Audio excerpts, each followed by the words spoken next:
Robotic surgery అన్నది పేషెంట్కి benefit అవుతుందా, సర్జన్కి హెల్ప్ అవుతుందా అండి? ఎందుకంటే సర్జన్కి మోర్ హెల్ప్ఫుల్ అండి. నీ సర్జరీ అసలు వద్దు, పెయిన్ని మేనేజ్ చేయొచ్చు అని చెప్పి ఈ మధ్య పెయిన్ మేనేజ్మెంట్ క్లినిక్స్ చాలా వచ్చాయి. ఎవరికి అంత అడ్వైజ్ చేయను. అంటే ఫిజియోథెరపీ తాలూకు ఎక్సర్సైజ్లు ఏవో ఉంటాయి చిన్న చిన్నవి, అవి అంత ఎక్సైటింగ్గా అనిపించవు. కూలీ చేసే వాళ్ళు ఉన్నారు, వాళ్ళకి నీ పెయిన్ రాదు. బీదవాళ్ళు ఉన్నారు, వాళ్ళకి నీ పెయిన్ ఎక్కువ ఉండదు. ఎందుకు వాళ్ళకి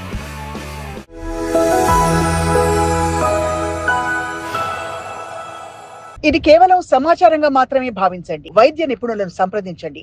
సో నీ రీప్లేస్మెంట్ సర్జరీ ఇది అడగడానికి కారణం ఏంటంటే, ఇదివరకంటే ఒక గగనం, అమ్మో ఇదో పెద్ద ప్రాసెస్ అని ఇంట్లో వాళ్ళు భయపడేవాళ్ళు, పేషెంట్లు కూడా కొంచెం సందేహించేవాళ్ళు. ఇప్పుడు ఈజీగా చేసేస్తున్నారు కదండి, చాలా ఈజీగా చేసేస్తున్నాము. టెక్నాలజీ మారింది, ఇంప్లాంట్స్ మారినాయి, డిజైన్స్ మారినాయి. తర్వాత జిగ్స్ కూడా చాలా సొఫిస్టికేటెడ్ జిగ్స్ వచ్చినాయి. అది వరకు రోజుల్లో కంటే, పాత రోజుల్లో కంటే ఇప్పుడు అన్నీ సొఫిస్టికేటెడ్ ఇంప్లాంట్స్ వచ్చినాయి, హై అండ్ డిజైన్స్ వచ్చినాయి, రోబోటిక్స్ వచ్చినాయి. సో టెక్నాలజీ మారుతుంది కాబట్టి ఇదేమీ పెద్ద హెక్టిక్ డీల్ కాదు చేయటం అనేది. రోబోటిక్ సర్జరీ అన్నది పేషెంట్కి బెనిఫిట్ అవుతుందా, సర్జన్కి హెల్ప్ అవుతుందా అండి? ఎందుకంటే సర్జన్కి మోర్ హెల్ప్ఫుల్ అండి. బికాజ్ రోబోటిక్ అనేది ఒక సిటీ స్కాన్, తర్వాత దాంట్లో మేము గ్యాప్స్ క్యాప్చర్ చేసి ఇంత గ్యాప్స్ ఉన్నాయి, ఇంత బ్యాలెన్స్ ఉంది, ఎంత కట్స్ తీసుకోవాలి అంటే రోబో క్యాలిక్యులేషన్ ఉంటుంది, మిషన్ క్యాలిక్యులేషన్. దాన్ని బట్టి ఇప్పుడు ఇంత కట్ చేస్తున్నాం, పోస్టీరియర్ కట్ ఇంత చేస్తున్నాము, డిజిటల్ కట్ ఇంత చేస్తున్నాము, ఇంత పాలీ పెట్టాలి, ఇది ఇంత మనకి నీ ఇంత స్ట్రైట్ అయింది, దాన్ని ఎఫ్ఎఫ్డి అంటాం, ఇంత కరెక్ట్ అయింది. సో అన్నీ మాకు అంటే మెంటల్గా మాకు చాలా ఈజీగా ఉంటుంది, అంత స్ట్రెస్ ఉండదు. అదే కన్వెన్షనల్ అయితే జిగ్స్ పెట్టుకొని, అది స్టాండర్డ్ జిగ్స్ ఉంటాయి, ఆ స్టాండర్డ్ జిగ్స్తో కట్ చేసి అంటే టిష్యూ రిలీజ్ చేసి బ్యాలెన్స్ చేసి ఇంత పాలీ పెట్టి, అంటే క్యాలిక్యులేషన్ అంతా మైండ్లో ఉంటుంది. మాకు కొంచెం స్ట్రెస్ కన్వెన్షనల్కి ఉంటుంది కానీ రోబోటిక్ ఉండదు. ఇక్కడ ఒక చాలా ఇంట్రెస్టింగ్ థింగ్ ఏంటంటే మ్యామ్, ఇంత ఈజీ అయిపోయినా కూడా నీ సర్జరీ అసలు వద్దు, పెయిన్ని మేనేజ్ చేయొచ్చు అని చెప్పి ఈ మధ్య పెయిన్ మేనేజ్మెంట్ క్లినిక్స్ చాలా వచ్చాయి. అది యాక్చువల్గా నేనైతే ఎవరికి అంత అడ్వైజ్ చేయను. ఇప్పుడు ఒక డ్రగ్ అది ఎంతవరకు పనిచేస్తుంది, ఇప్పుడు మీరే నా దగ్గరకు వచ్చారు, మీకు నేను హైపోథెటికల్గా ఇది వర్క్ చేస్తుందేమో అని ఒక మెంటల్ దీంతో మీకు 3 lakhs మీకు ఖర్చు పెట్టి నేను ఒక ప్లాస్మా థెరపీ ఇచ్చి మీరు శుభ్రంగా నడిచేస్తారు, మీకు అసలు సర్జరీ అక్కర్లేదు, మీరు పరిగెడతారు అని ఒక ఇల్యూజన్ని నేను క్రియేట్ చేయను. 3 లక్షలు అవుతుందండి అంటే కొంతమంది ఛార్జ్ చేస్తారు అట్లాగా. It is all depending on their practice. నేను చేయను. నేను ప్లాస్మా ఇచ్చినా నేను చెప్తాను ఇది ఎంతవరకు వర్క్ చేస్తుందో, అది హైపోథెటికల్, అది కంప్లీట్గా మీకు హెల్ప్ అవుతుంది, మీరు సర్జరీ వరకు రారు అని అనుకోవద్దు అని క్లియర్గా చెప్తాను. తర్వాత స్టేజ్ 4 ఆర్థరైటిస్లో మీరు ప్లాస్మా థెరపీ ఇచ్చినా ఏ థెరపీ ఇచ్చినా కూడా అది వర్కౌట్ అవ్వదు. పేషెంట్కి మళ్ళీ 2 months అయ్యాక పెయిన్ స్టార్ట్ అవుతుంది, they will land in surgery. వాళ్ళకి ఒక ఎక్స్రే తీసి మీరు 2nd stage ఆర్థరైటిస్లో ఉన్నారు, 3rd stage ఆర్థరైటిస్లో ఉన్నారు, సో 3rd stageలో we never advise surgery. So హెల్డాండేజ్ ఇంజెక్షన్స్ ఉంటాయి, ప్లాస్మా ఉంటుంది, తర్వాత కొల్లాజెన్ పెప్టైడ్స్ ఉంటాయి. నేను ఐ ప్రిఫర్ కొల్లాజెన్ పెప్టైడ్స్. ఇవి తీసుకోండి, మజిల్ స్ట్రెంగ్త్ పెంచుకోండి. ఈ యాక్టివిటీ చేయకూడదు, staircase climbing, repeated sitting on the floor level, bending forwards, ఇవన్నీ చేయకూడదు. ఒబెసిటీ తగ్గించుకోవాలి, క్యాలిక్యులేటెడ్ డైట్ తీసుకోవాలి, మంచి మందులు వేసుకోవాలి. ఈ మజిల్ స్ట్రెంగ్త్ మీరు పెంచుకోవాలి. మజిల్ స్ట్రెంగ్త్ నీ జాయింట్ చుట్టూ మీరు పెంచుకుంటే మీకు యాక్చువల్గా నీ సర్జరీ వరకు ల్యాండ్ అవ్వరు. అమ్మ నాకు 64 years, మీకు 54 years, మీరు ఈ స్టేజ్లో ఉన్నారు, మీకు రీజన్ ఇది, మీ మజిల్ క్వాలిటీ బాగాలేదు, మజిల్ స్ట్రెంగ్త్ పెంచుకోండి, ఈ కొల్లాజెన్ పెప్టైడ్స్ వాడండి. ఫస్ట్ అవి ఇస్తాను, ఇచ్చి కొన్ని రోజులు వాడిన తర్వాత దే విల్ ఫీల్ గుడ్. ఇంకా still if they have pain I will advise plasma therapy or హెల్డాండేజ్. That is not a permanent treatment. మీకు తగ్గితే తగ్గచ్చు, తగ్గితే బెటర్, ఎక్సర్సైజెస్ చేసుకోండి. ఎప్పుడైనా మీకు ఇంట్రాక్టబుల్ పెయిన్ ఉండి నా యాక్టివిటీ అస్సలు చేసుకోలేకపోతున్నాను, ఒక అరగంట కూడా నించోలేకపోతున్నాను, ట్యాబ్లెట్ వేసుకోకుండా నేను బయటకు వెళ్ళలేకపోతున్నాను. ఇలాంటి ఫిజికల్ డిజబిలిటీ ఎప్పుడైతే వస్తుందో అప్పుడు సర్జరీకి రండి అని చెప్తాను. అడుగుతారు పిల్లలు, స్టేట్స్ నుంచి వచ్చిన వాళ్ళు కూడా ఉంటారు. మళ్ళీ ఎప్పుడు రమ్మంటారు, అమ్మకి ఎప్పుడు సర్జరీ చేస్తారు? అమ్మకి సర్జరీ నేను కాదు, ఈ సర్జరీ ఈ ఎక్స్రేలో అమ్మ కొన్ని రోజులు ఆగచ్చు, ఏం పర్లేదు. Whenever she feels more pain, intractable pain ఉండి నేను పని చేసుకోలేకపోతున్నాను అంటే అప్పుడు రండి సర్జరీకి అని చెప్తాను. కొంతమంది పేషెంట్స్ వాళ్ళ అమ్మాయిలు స్టేట్స్ నుంచి రావటం, అయ్యో మా అమ్మాయి వెళ్ళిపోద్ది, మళ్ళీ లీవ్ దొరకదు, చేసేయండి డాక్టర్ గారు. నేను అలాంటి డెసిషన్స్ తీసుకోను. మీ అమ్మాయి లేకపోయినా సర్జరీ ఏం పర్లేదు, నేను ఉంటాను, మీకు ఏం అక్కర్లేదు, మీరు ఎప్పుడైతే పెయిన్ ఎక్కువ ఉందో అప్పుడు రండి అని చెప్తాను అనమాట. కానీ పెయిన్ కిల్లర్స్ ఎక్కువగా సజెస్ట్ చేయం.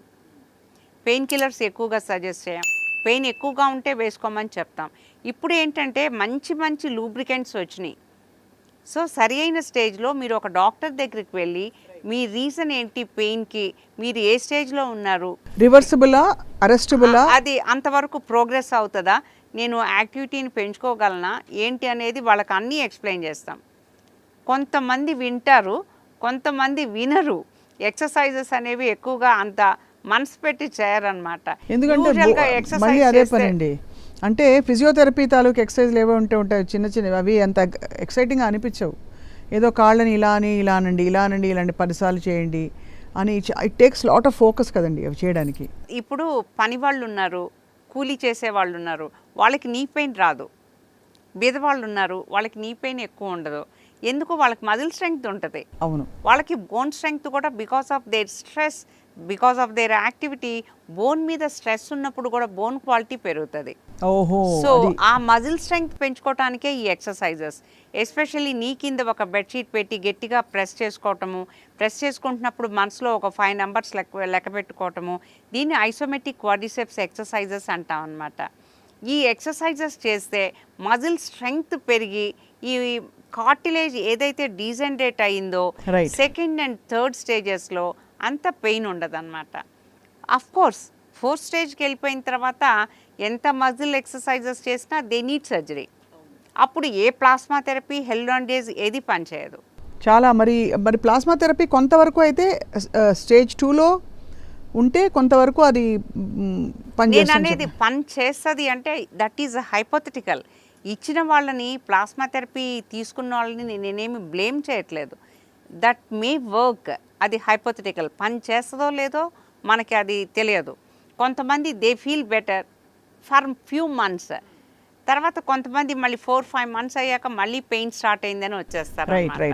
సో అలాంటి ఒక దీన్ని నేను తగ్గిపోతుంది మీకు, మీరు సర్జరీకి రారు అని నేను 3 lakhs అయితే నేను చార్జ్ చేయను. నా దీనికి సిద్ధాంతానికి అది చాలా వ్యతిరేకం. నేను అబద్ధాలు చెప్పను పేషెంట్కి. సో ఇప్పుడు అంటే ఎందుకంటే ఈ పెయిన్ మేనేజ్మెంట్ చేస్తున్న వాళ్ళందరూ కూడా ఎక్కువ అనస్థీసియాలజిస్టులు ఉంటారు, ఆర్థోపెడిక్స్లో ఉన్నవాళ్ళు కాదు. అంటే అలా కాదు నాన్న, ఎబ్లేషన్ అని ఒకటి చేస్తారనమాట. అది రేడియో ఫ్రీక్వెన్సీ అబ్లేషన్ చేసినప్పుడు పెయిన్ రిలీఫ్ వస్తుంది. అదేం తప్పులేదు, చేయించుకుంటే చేయించుకోవచ్చు. కొంతమంది దే ఫీల్ బెటర్, కానీ కొంతమంది మాకు అసలు ఏం బెనిఫిట్ లేదంటారు. That all depends on stage of degeneration. Ma'am, పెయిన్లో ఉన్నప్పుడు స్టీరాయిడ్ ఇంజెక్షన్స్ లోకలైజ్డ్గా ఇస్తూ ఉంటారు. స్టీరాయిడ్స్ అంటే రూరల్ ఏరియాస్లో ఇస్తారు, కానీ యూజువల్గా వీ డోంట్ గివ్. స్టీరాయిడ్స్ ఏంటంటే అరిగిపోయిన కార్టిలేజ్ నర్వ్ ఎండింగ్స్ని డీసెన్సిటైజేషన్ చేస్తుంది అనమాట. అంటే మొద్దుబారిపోయేలాగా చేస్తుంది. అది స్టీరాయిడ్ అనేది ఓన్లీ టెంపరీ ఫినామినన్. అది తీసుకోకూడదు కూడాను. నీ జాయింట్ అనేది చాలా అంటే వండర్ఫుల్ జాయింట్. దానిలోకి రిపీటెడ్గా మనం ఒక ఇంజెక్షన్ ఇవ్వటము, అన్స్టెరైల్ ప్రికాషన్స్ తోటి ఇవ్వటం ఇంకా డేంజరస్. వన్స్ నీ got infected it is very difficult. Surgery కూడా పనికిరారు వాళ్ళు. అలా కూడా అవుతుంటుంది. కొంతమంది వస్తారు, ప్లాస్మా థెరపీ తీసుకున్నాము వేరే సెంటర్లో, మాకు కాలు వాచిపోయిందని. అప్పుడు వాళ్ళకి మేము సిఆర్పి, సిబిపి, ఎస్ఆర్ చేస్తే ఇన్ఫెక్షన్ ఉండటము, వాళ్ళకి వాష్ చేయటము, ఇలాంటిది కూడా జరుగుతుంటాయి. సో ఇది చాలా యాక్చువల్లీ శ్రద్ధగా. ఇప్పుడు ఏమైపోయిందంటే మీరు షార్ట్ కట్స్ ఎక్కువ వచ్చేసి తీరిక, ఓపిక, క్లాసికల్ మెడిసిన్ నుంచి కొంచెం పక్కకి బ్రాంచెస్ అన్ని ఎక్స్పాండ్ అవుతున్నాయి. అండ్ బహుశా మీరు అన్నట్టు కొంతమందికి రిలీఫ్ వస్తూ ఉండొచ్చు, కానీ ఇట్ ఈస్ నాట్ అడ్వైజబుల్. అది టెంపరీ ఫినామినన్. అదే తీసుకుంటే అంటే స్టెరైల్ ప్రికాషన్స్ బాగా పాటించాలి, చక్కగా ఒక మంచి థియేటర్లో చక్కగా ఇవ్వాలి. ఇస్తే పేషెంట్కి బెనిఫిట్ ఉంటే ఉంటుంది, లేకపోతే ఉండదు, దాంతో ప్రాబ్లం లేదు. అన్స్టెరైల్ ప్రికాషన్స్ తోటి కేర్లెస్గా ఇస్తే పేషెంట్కి ప్రమాదం. అండ్ ఇప్పుడు మరి ఈ స్టేజ్ 2-3లో ఉన్న వాళ్ళని టిపికల్గా మీరు ఈ కాపర్ పెప్టైడ్స్ ఒకటి, కొలాజన్ పెప్టైడ్స్, తర్వాత రోజ్ హిప్ ఎక్స్ట్రాక్ట్స్, బోస్విలియా కాంపనెంట్స్, ఇలాంటి ఎంఎస్ఎం, ఇంకా చాలా, అంటే అది వరకు కాండ్రైటిన్ సల్ఫేట్, గ్లూకోజమైన్ ఈ రెండే ఉండేవి. ఇప్పుడు మనకి చాలా ప్రోడక్ట్స్ వచ్చాయి. MSM, type 1, type 2 collagens, rose hip extracts, boswellia ఇలాంటివన్నీ యాడ్ చేసి ఇవి రియల్లీ దే వర్క్ వెల్. ఆ లూబ్రికెంట్స్, మంచి లూబ్రికెంట్స్ తీసుకుంటే బాగానే ఉంటుంది, పెయిన్ రిలీఫ్ ఉంటుంది. దాంతో పాటు లైఫ్ స్టైల్, ఒబేసిటీ తగ్గించుకోవటము, స్టేర్ కేస్ క్లైంబింగ్ తగ్గించుకోవటము, తర్వాత repeated sitting on the floor level ఇవి అవాయిడ్ చేసుకోవటము, నీ ఎక్సర్సైజెస్ చేయటము. నీ ఎక్సర్సైజెస్ కాలు ఇలా అలా ఊపటం, అదేమో ఐసోటోనిక్. ఐసోమెట్రిక్ ఎక్సర్సైజెస్ అంటే కింద బెడ్షీట్ పెట్టి గట్టిగా ప్రెస్ చేయటము, ఈ క్వాడ్రిసెప్స్ అనే మజిల్కి స్ట్రెంగ్త్ తెచ్చుకోవటం అనమాట. That is very important. ఇప్పుడు అయితే మొత్తానికి ఏ వయస్సు తర్వాత నీ సర్జరీ ఇంకా చేయకూడదు, చేయలేమంటారు మ్యామ్? ఏ వయసు తర్వాత అంటే ఇప్పుడు 80 years వరకు, అదే 72 years వచ్చారు అంటే ఇంకా ప్రొలాంగ్ చేయొద్దు, ఇంకా పోస్ట్పోన్ చేయొద్దు. భయాన్ని వదులుకోండి. ఏదో ఒక రోజు మీకు సర్జరీ కావాలి, ఆ సర్జరీ ఇప్పుడే చేయించుకోండి. ఆ నొప్పితోటి మీరు నైట్ బాత్రూమ్కి వెళ్ళి ఆ పెయిన్ఫుల్ కండిషన్లో పడి ఏదో ఫ్రాక్చర్ చేసుకొని రావటం కంటే 72 yearsకి పోస్ట్పోన్ చేసుకోవద్దు, చేసేసుకోమని చెప్తాం అన్నమాట. 80 yearsకి ఇట్ ఈజ్ రిస్కీ. హార్ట్ అంత స్ట్రెస్ని తట్టుకోలేదు. తర్వాత వాళ్ళకి ఎస్థీనియా, చాలా వీక్నెస్ ఉంటుంది. వాళ్ళకి డయాబెటీస్ ఉందనుకోండి, వాళ్ళు ఈ యాంటీబయాటిక్స్, ఈ పెయిన్ కిల్లర్స్ ఇవన్నీ టాలరేట్ చేయలేరు. సో వాళ్ళకి టాలరెన్స్ కెపాసిటీ తగ్గుతుంది. 80 yearsకి నీ రీప్లేస్మెంట్ చేస్తే వాళ్ళకి ఆ టాలరెన్స్ కెపాసిటీ తగ్గుతుంది, అంత ఎంజాయ్ చేయలేరు. అందుకని 70 years తర్వాత suppose if patient is in 4th stage మేము చెప్తాం వెంటనే చేంజ్ చేసుకోండి, ఇంకా పోస్ట్పోన్ చేయొద్దని. రైట్. అలా అంటే ఏంటంటే పేషెంట్ రాగానే మేము సర్జరీ చెప్పేసేసి చేయించుకోండి సార్ అని ఇలా చెప్తే మేము కమర్షియల్ అనుకుంటారు. అది కూడా ఎక్స్ప్లెయిన్ చేస్తాం. సార్ మేము కమర్షియల్ కాదు, ఎవరితో చేయించుకున్నా పర్లేదు, కానీ ఇంకా 72కి ఇంకా పోస్ట్పోన్ చేసుకోవద్దు, మీకు టాలరెన్స్ కెపాసిటీ తగ్గుతుంది, రిస్క్ ఎక్కువ అవుతుంది, హార్ట్కి స్ట్రెస్ ఎక్కువ అవుతుంది అని చెప్తాం అన్నమాట. చాలా మంచి సలహా మ్యామ్. అయితే ఒక fundamental question before we wind up ఒకటి ఏంటంటే, ప్రపంచంలో ఉన్న వాళ్ళందరికీ 70 ఏళ్ళు దాటుతాయి, కానీ అందరికీ నీ రీప్లేస్మెంట్ సర్జరీలు అవసరం పడవు. సో ఎవరికి అవసరం పడుతుంది, ఎలాంటి వాళ్ళకి? మీరు ఒబేసిటీ ఒకటి చెప్పారు, ఎలాంటి వాళ్ళకి ఎక్కువగా ఈ డీజెనరేటివ్ కండిషన్స్ ఏవైతే ఉంటాయో శరీరంలో ఎక్కువ వస్తున్నాయి మ్యామ్? అది కాదు నాన్న, ఇప్పుడు నాకు 63 years, నా ఎక్స్రే నార్మల్ ఉంటుంది, gaps well maintain. Suppose if any patient comes at 55 years or 60 years, knee pain అంటే ఎక్స్రే తీసి స్టేజ్ చూస్తాం. వాళ్ళకి బాగా అంటే గ్యాప్స్ బాగా మెయింటైన్ అయ్యి కార్టిలేజ్ బాగుంది అంటే మేము చెప్తాం మీకు లైఫ్లో అసలు సర్జరీ అవసరం లేదని. జెనెటిక్ డీజనరేషన్ అనేది ఒక జెనెటిక్ బ్యాక్గ్రౌండ్, అందరికీ అరగాలని లేదు. పక్కింటి వాళ్ళకి అరగలేదు, పక్కింటి వాళ్ళు కూడా లావుగా ఉంటారు, నాకే ఎందుకు అరిగింది అంటే అది జెనెటిక్ బ్యాక్గ్రౌండ్. జెనెటిక్ బ్యాక్గ్రౌండ్లో మీకు ఈవెన్ బ్యాక్ ఏక్ అయినా జెనెటిక్ బ్యాక్గ్రౌండ్, మీ హెయిర్ గ్రే అవటానికి కూడా జెనెటిక్ బ్యాక్గ్రౌండ్. ఏదైనా సరే జెనెటిక్ ఒక ప్రొఫైల్ ఉంటుంది. ఆ జెనెటిక్ బ్యాక్గ్రౌండ్, ఆ డీజనరేటివ్ ప్రొఫైల్ ఉన్నప్పుడు మీకు మీ ఒబెసిటీ అంటే లైక్ మీరు థైరాయిడ్ని నెగ్లెక్ట్ చేయటం, unidentified thyroid, unidentified diabetes, obesity, తర్వాత repeated these activities like staircase climbing తొందరగా అరుగుతుంది అన్నమాట. ఇది నేను తెలుసుకోదలుచుకున్నా. ఈ జెనెటిక్ బ్యాక్గ్రౌండ్ లేకుండా ఇన్బిల్ట్ అయినా సరే కొంతమందికి ఒక కాలు అరిగి ఇంకో కాలు అరగదు, బాగా అంటే లైక్ ఒక కాలు బాగా మెయింటైన్ అవుతాయి గ్యాప్స్, ఒకటి డీజనరేట్ అవుతుంది. అంటే ఏంటంటే వాళ్ళకి అన్ఎక్స్ప్లెయిన్డ్గా ఎప్పుడో పడుంటారు, వాళ్ళకి ఏసీఎల్ టేర్ అయి ఉంటుంది. ఏసీఎల్, పీసీఎల్ అని 2 లిగమెంట్స్ ఉంటాయి. ఆ లిగమెంట్స్ మన కార్టిలేజ్ని ప్రొటెక్ట్ చేస్తాయన్నమాట. ఆ లిగమెంట్స్ టేర్ అయినప్పుడు వీళ్ళు డాక్టర్ దగ్గరికి వెళ్లకుండా, ఎంఆర్ఐ చేయించుకోకుండా, ఆ లిగమెంట్ రీకన్స్ట్రక్షన్ చేయించుకోకుండా దానిపైనే నడుస్తూ ఉంటే ఏంటంటే ఆ స్పేసెస్ నేరో అయిపోయేదన్ను ఈ కార్టిలేజ్ డీజనరేట్ అవుతుంది. చాలా అంటే ఇంట్రెస్టింగ్గా మీరు విడమర్చి చెప్పారు. అంటే ఇది ఎలా జరుగుతుంది, ఎవరెవరిలో జరుగుతుంది, ఎలా జరుగుతుంది అని చెప్పి. ఓవరాల్గా బోన్ హెల్త్కి మీరు ఇచ్చే బెస్ట్ టిప్స్ ఏంటి మ్యామ్? బోన్ అంటే యాక్చువల్లీ రిచ్ పీపుల్లో ఆస్టియోపోరోసిస్ ఎక్కువ ఉంటుంది, పూర్ పీపుల్లో ఆస్టియోపోరోసిస్ తక్కువ ఉంటుంది. వీళ్ళేమో పాలు తాగరు, వీళ్ళేమో పాలు ఎక్కువ తాగే అవకాశాలు ఉంటాయి. ఎందుకు అంటే మనం కాల్షియం ట్యాబ్లెట్స్ మా అమ్మాయి స్టేట్స్ నుంచి పంపించిందండి, నేను 5 ఏళ్ళ నుంచి తింటున్నాను, అయినా సరే నా ఎముక ఏం పెరగలేదని. ఏం లేదమ్మా, మీరు టీవీ ముందు కూర్చొని మీరు ఏమీ పని చేయకుండా కాల్షియం ట్యాబ్లెట్ వేసుకుంటే బోన్ స్ట్రెంగ్త్ పెరగదు. మీరు లీఫీ వెజిటబుల్ దాల్ కాంబినేషన్స్, తర్వాత బీట్రూటు, తర్వాత ఎగ్ వైట్, ఫిష్, తర్వాత nuts, almonds, walnuts, cranberry, like sunflower seeds, ఇలాంటి మంచి న్యూట్రిషియస్ డైట్ తీసుకొని ఒక ఫ్రెష్ ఫ్రూట్ తీసుకొని, suppose if you are diabetic you can take papaya, pomegranate, guava, apple. These are all the good fruits అన్నమాట. ఏదైనా తీయగా ఉండే ఫ్రూట్ మనకి మంచిది కాదు. మ్యాంగో అండ్ సపోటా ఫ్రూట్స్ ఏవైనా మంచివి. ఏదైనా నిజం బాగుండదు, అబద్ధం బాగుంటుంది. లైఫ్లో ఏదైనా బాగుండే ఎప్పుడు మంచివి కాదు.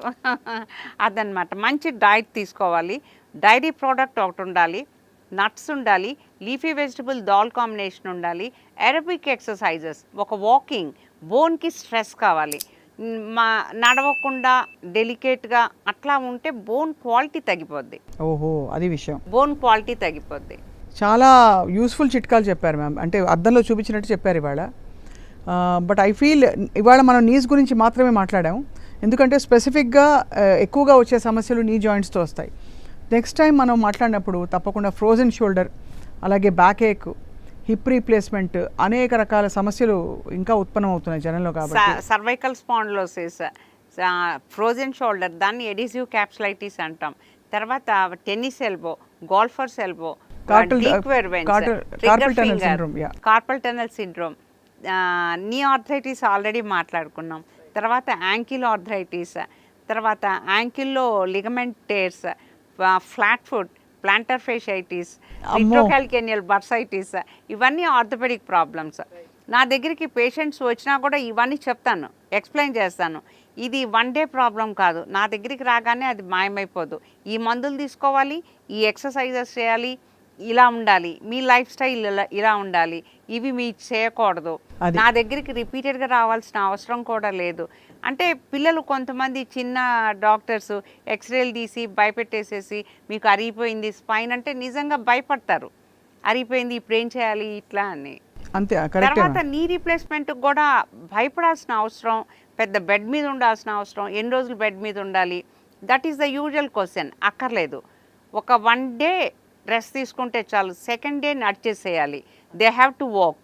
అండ్ మేము ఇక్కడ ఎలా దిగాలి, ఎలా నడవాలి, బాత్రూమ్కి ఎలా వెళ్ళాలి, వాళ్ళ పనులు ఎలా చేసుకోవాలి అన్నీ నేర్పించేస్తాం.